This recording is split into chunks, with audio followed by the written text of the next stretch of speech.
Bienvenidos y bienvenidas nuevamente a otra clase del curso de Principios de Informática. En la clase de hoy vamos a estar viendo lo que son las asignaciones aumentadas en Python. Vamos a ver un poco más sobre secuencias, vamos a ver algunas otras funciones que nos permiten calcular algunas cuestiones importantes relacionadas con las secuencias numéricas y vamos a ver también otra función adicional para trabajar con números aleatorios. Entonces vamos a comenzar con el tema de operadores de asignación aumentada, que básicamente vienen a resumir algo que ya nosotros vimos en clases anteriores. Los operadores de asignación aumentada los vamos a utilizar básicamente para abreviar expresiones de asignación donde el nombre de la misma variable aparece a la izquierda y a la derecha del signo de asignación, es decir, del signo igual. Vamos a considerar el siguiente caso. Imagínense que yo tengo un acumulador que le voy a llamar total y lo voy a inicializar en 0. Y dentro de un ciclo for yo quiero sumar básicamente todos los elementos de una secuencia. Entonces estoy utilizando el ciclo for y digo mientras número, que es la variable que voy a utilizar como apuntador para cada uno de los elementos de la secuencia, for número in, la secuencia sería 1, 2, 3, 4, 5, vamos a hacer lo siguiente. Total va a asumir el valor de total más número. Recuerden que en esta instrucción lo que estamos haciendo es asignándole un nuevo valor a total, que es el valor anterior que traía total, es decir, en este caso es 0, más número, que número va a tener el primer número de la secuencia. Entonces, en la primera corrida del ciclo, estaríamos asignándole a total el valor que sería 0 más 1, o sea, total pasaría a tener un 1 en la primera corrida. En la segunda corrida, total se vuelve a actualizar con 1 más 2, ¿verdad? Porque número ahora va a estar apuntando al segundo número de la secuencia, y así sucesivamente, hasta que el ciclo se ejecuta 5 veces porque la secuencia de entrada tiene 5 elementos. Y al final, total debería de presentarse como la suma de todos los elementos que tiene esta secuencia, es decir, sería 1 más 2, 3, más 3, 6, más 4, 10, más 5, 15. Al final debería de aparecer en total el número 15. Esta es la forma en la que nosotros lo hemos estado trabajando hasta el momento. Sin embargo, esta instrucción que está acá la podemos resumir utilizando el operador de asignación aumentada. Entonces vean que ahora yo puedo definir total utilizando el operador de asignación aumentada más igual. En este caso estamos asumiendo que el más igual viene a resumir total más número, es decir, a total le vamos a asignar el valor de total más el número, la variable número que está acá. Entonces, en eso consiste básicamente los operadores de asignación aumentada. Nos permiten resumir este tipo de asignaciones donde total y total, o sea, la misma variable, está a la izquierda y a la derecha del signo de asignación que es el igual. Y así como tenemos más igual, tenemos estos otros operadores de asignación aumentada. Tenemos el menos igual, que sería equivalente a tomar la misma variable y restarle el número, ¿verdad?, que nosotros le ponemos aquí, o la variable que le ponemos acá a la derecha. Tenemos el asterisco igual, que es para multiplicación, el slash igual, que sería división flotante, ¿verdad? Tenemos el doble slash igual, que es la división entera, es decir, dividimos la misma variable entre lo que sea que nosotros hayamos puesto a la derecha del igual, o sea, un número o una variable, como les decía. El signo de porcentaje igual, que sería entonces el residuo de la división, y el módulo, y el doble asterisco igual, que sería el exponente o la exponenciación, potenciación. Es importante tener en cuenta que los operadores de asignación aumentada en Python no son obligatorios, es decir, nosotros los utilizamos si nosotros queremos. Si nosotros queremos utilizar las expresiones largas convencionales, podemos utilizarlas también, no hay ningún problema. De hecho, nosotros las hemos estado utilizando sin problemas hasta este momento en nuestros programas. Sin embargo, si ustedes quieren resumirlas y mostrarlas más compactas, pueden utilizar los operadores de asignación aumentada. Ok, entonces ya tenemos este tema. Lo siguiente que vamos a ver es la parte de algunas funciones, o vamos a ver varias funciones que nos permiten calcular información importante sobre secuencias numéricas. Ya nosotros habíamos comenzado a trabajar con ciertas secuencias numéricas, habíamos dicho que las definíamos entre paréntesis cuadrados, ¿verdad? Y ahora lo que vamos a ver es algunas funciones que nos permiten determinar algunas propiedades de esas secuencias. La primera que vamos a ver es la función que nos permite obtener la longitud de una secuencia en Python. ¿A qué le llamamos longitud? Bueno, en programación, cuando hablamos de longitud de una secuencia, nos estamos refiriendo al número de elementos que la secuencia contiene. Entonces, por ejemplo, si tuviéramos esta secuencia S, formada por los números 0, 1, 2 y 3, tendríamos entonces una secuencia de longitud 4. ¿Por qué? Porque la secuencia posee 4 elementos, entonces tiene longitud 4. En Python nosotros podemos utilizar la función len, así como está escrito, len, para conocer la longitud de una secuencia, de cualquier secuencia. Y la secuencia, o el nombre de la secuencia, nosotros la daríamos dentro de los paréntesis, como está en este ejemplo. Entonces vean que acá, en este ejemplo, vamos a definir primero una secuencia numérica, que vamos a llamar sec, o secuencia, y contiene todos esos elementos. Entonces, si nosotros luego aplicamos la función len y definimos y la utilizamos para definir el valor de una variable L, que va a ser la longitud, entonces nos daríamos cuenta que L tomaría el valor de 10, o la función le otorgaría el valor de 10 a la variable L. ¿Por qué? Porque sec es una secuencia que tiene 10 elementos. Entonces, donde nosotros desplegamos en pantalla el mensaje y desplegamos el valor de L, nos va a aparecer que la secuencia o la longitud de la secuencia es de 10. ¿Okay? Entonces, esta variable, esta función es muy útil porque en los casos en los que tenemos secuencias pequeñas, pues no hay problema, uno las puede contar o las puede contar un ciclo. Pero cuando tenemos secuencias muy largas o de muchos elementos, esta función se nos va a ser de gran utilidad para encontrar cuántos elementos tiene una determinada secuencia. Ahora, la otra función que vamos a utilizar es la función sum, que nos permite encontrar la suma de los elementos de una secuencia. Recuerden que ya también habíamos visto otra forma de calcular la suma de los elementos de una secuencia utilizando la librería math. Sin embargo, esta otra función también nos permite encontrar la suma de los elementos de una secuencia. La función nos devuelve entonces la suma de todos los elementos que forman la secuencia numérica. Entonces veamos este ejemplo. Si nosotros tuviéramos la misma secuencia que definimos anteriormente, sec, y aplicamos la función sum de sec para generar un valor que le estamos asignando a la variable suma L, o suma de elementos, nos daríamos cuenta que la función sum de sec va a ir a sumar todos los elementos de la secuencia y el resultado se lo va a asignar a la variable. Entonces, si desplegamos en pantalla el mensaje, la suma de los elementos es, y mostramos la variable, nos daríamos cuenta que se mostraría la suma de los elementos es 25. ¿Por qué? Porque si sumamos todos los elementos acá de la secuencia, vamos a obtener que la suma es 25.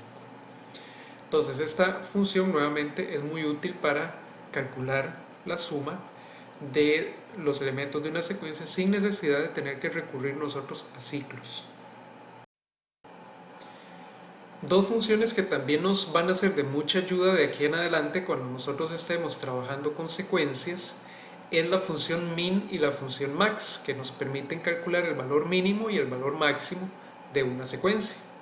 Entonces, esas dos funciones vienen dentro de las funciones ya programadas de Python y nosotros las podemos utilizar en cualquier momento con secuencias de datos.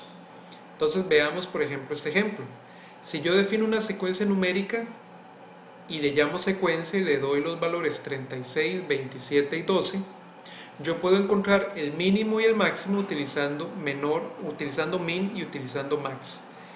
El mínimo sería el valor más pequeño de la secuencia y el máximo sería el valor mayor o el más alto de la secuencia. Entonces, si yo le asigno a menor min de secuencia y a mayor max de secuencia, entonces menor tomaría el valor de 12 en este caso porque es el valor más pequeño de la secuencia, mientras que mayor tomaría el valor de 36 porque es el valor más alto. Nosotros también podemos utilizar las funciones min y max utilizando o dándoles entre paréntesis de una vez la secuencia de números. Yo puedo calcular menor como min de 36, 27, 12, igual me daría 12, y puedo calcular mayor como max de 36, 27, 12, y en ese caso también mayor tomaría el valor de 36. Entonces yo puedo darle a la función una secuencia como una variable o puedo darle directamente la secuencia de números entre paréntesis. En ambos casos, como ustedes ven acá, menor tomaría el valor de 12 y mayor tomaría el valor de 36. Ahora, vamos a comenzar también a definir algunas cantidades que nos van a servir más adelante para realizar análisis de datos. Como ustedes saben, una forma de analizar datos es mediante el uso de estadística descriptiva. La estadística descriptiva básicamente nos permite calcular indicadores sobre una serie de datos que nos permiten a nosotros conocer o resumir cómo se están comportando esos datos, básicamente.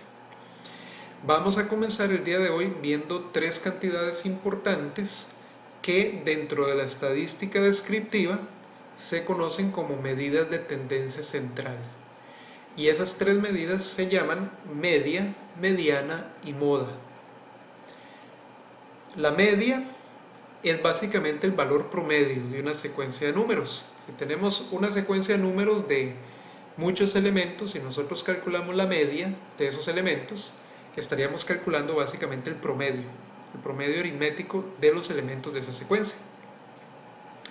La mediana es una medida un poco más interesante, porque resulta que la mediana es el valor medio o el valor que se encuentra a la mitad de la secuencia cuando nosotros tomamos todos los elementos de esa secuencia y los ordenamos de menor a mayor. Ahorita vamos a ver un ejemplo para que ustedes vean la diferencia entre mediana y media. Y finalmente la tercera es la moda. La moda de un conjunto de datos es básicamente el valor que más se repite en una secuencia de datos. ¿Ok? Entonces imagínense que nosotros estemos analizando, por ejemplo, un conjunto de 200, una secuencia de 200 elementos que contienen la edad de 200 personas, por ejemplo. Entonces, la media nos permitiría a nosotros saber cuál es el promedio de la edad de esas personas. La moda nos permitiría decir cuál es la edad más frecuente en esa secuencia. Y la mediana nos indicaría cuál es la edad que está justo en el medio.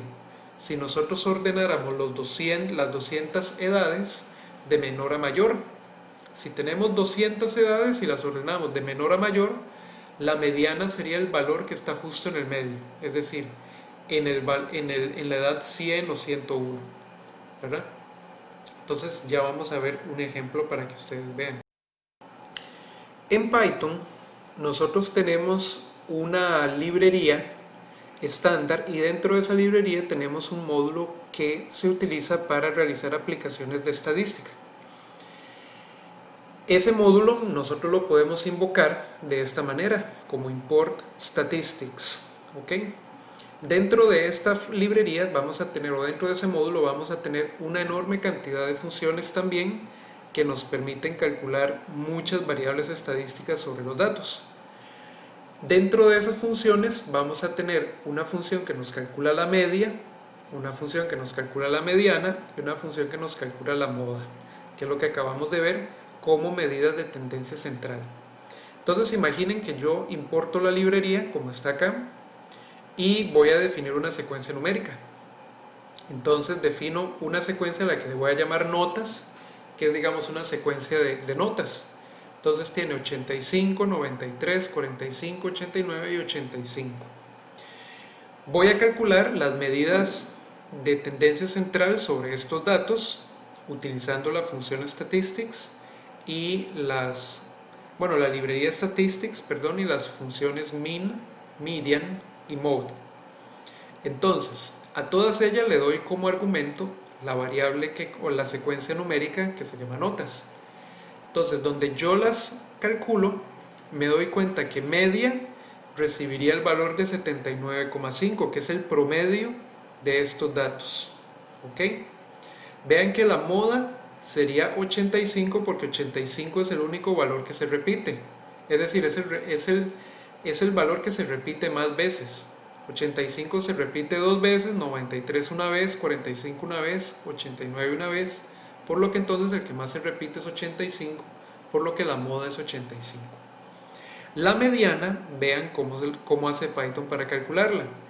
Primero, para encontrar la mediana, Python lo que va a hacer es ordenar esta secuencia de datos de menor a mayor. Entonces vean que ahora empieza en 45, después 85, después 85, 89 y 93.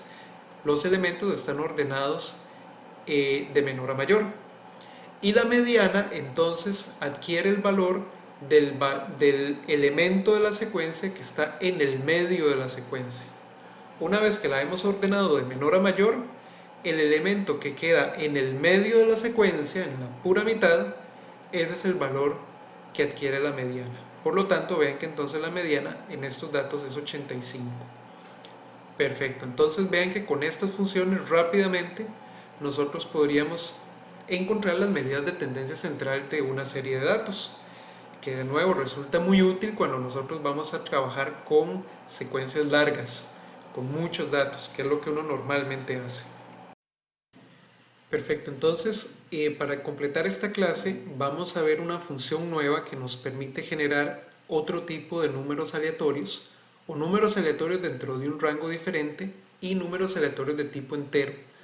Esa función que vamos a ver se llama random.randRange y recibe como valores a y b, entre paréntesis. Esa función pertenece también al módulo random que vimos anteriormente. Y entonces nos permite, como les decía, generar números aleatorios enteros en el rango que va desde A hasta B, pero sin contar B. Entonces se generan números aleatorios enteros que van desde A hasta B sin contar a B. Por ejemplo, para generar un número aleatorio entero en el rango de 1 a 6, nosotros podemos utilizar las siguientes instrucciones. Entonces aquí tenemos el ejemplo. Lo primero sería importar el módulo random y esta vez lo vamos a importar únicamente como import random porque vamos a importar todo el módulo. Anteriormente utilizábamos from random antes de la instrucción import porque nada más queríamos importar una instrucción de ese módulo. En este caso vamos a importar todo el módulo para tener entonces de una vez todas las instrucciones ya habilitadas. Y una vez que tenemos el módulo importado, vamos a ir a generar un número aleatorio entero que en este caso va a ir dentro del rango de 1 a 6. Entonces, nosotros definimos una variable numérica, digamos num, que va a recibir ese número aleatorio y le asignamos lo que nos genere la función random.randRange y le decimos como parámetros 1,7. ¿Por qué 1,7? Porque recuerden que A y B son estos dos números que tenemos que colocar acá y A va a ser el número menor del rango, o sea 1, y B va a ser el número mayor del rango más 1. Entonces, en este caso B sería 6 más 1, 7, puesto que nuestro rango va a ir hasta 6. Entonces, tenemos que darle la función 1,7. Y luego mostraríamos en pantalla el resultado, el número generado. Entonces podemos utilizar la función print con un mensaje y con la variable num. Entonces, este programa nos va a generar un número aleatorio entre 1 y 6. Y eso es equivalente a que nosotros tuviéramos, por ejemplo, un dado digital. En un dado nosotros tenemos 6 caras y en cada cara tenemos un número. Cada vez que lo tiramos nos aparece un número de 1 a 6 y es un número al azar, a la suerte. En este caso estaríamos haciendo algo muy parecido, solo que de forma digital con un programa de Python. Entonces, esta función es muy interesante porque nos permite precisamente crear un dado digital, que es lo que en algunas ocasiones pues nosotros vamos a estar necesitando. De acuerdo, entonces esta función hay que tenerla en cuenta y que también pues forma parte del módulo random. Perfecto, entonces lo que vamos a hacer ahora para continuar con la clase es ir a realizar una práctica primero a JupyterLab y después a PyCharm. En JupyterLab pues vamos a practicar lo que hemos visto en la clase de hoy, las nuevas funciones, y luego en PyCharm vamos a ir a hacer otros ejemplos para también ir practicando todo lo que hemos visto hasta el momento en el curso. Entonces nos veríamos en la sesión de práctica.